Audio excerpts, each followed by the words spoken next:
একমাত্র সম্ভাবনা আমার দিক থেকেই থাকে।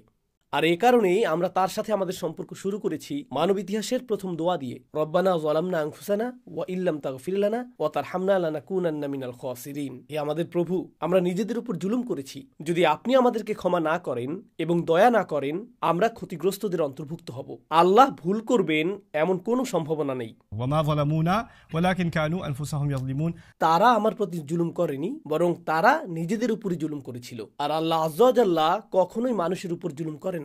وما أنا بظلام للعبيد। অন্যদিকে যেমনটা আমি শুরুতে বলেছিলাম, মানুষ বেশ জটিল, আর আমাদের অন্যান্য সমস্ত সম্পর্কগুলোও বেশ জটিল। কিন্তু বিষয়টা হলো, এগুলো খুবই গুরুত্বপূর্ণ, আর এই সম্পর্কগুলো নিয়ে আমাদেরকে প্রশ্ন করা হবে যখন আমরা আল্লাহর সামনে দাঁড়াবো। আল্লাহর সাথে আমাদের সম্পর্ক, যখন আপনি সেই সম্পর্কটি ঠিক করেন, তখন তা আপনার অন্য সব সম্পর্কের প্রতি একটি দায়িত্ববোধ তৈরি করে। অন্য কথায় আমি যা বলতে চাইছি তা হলো,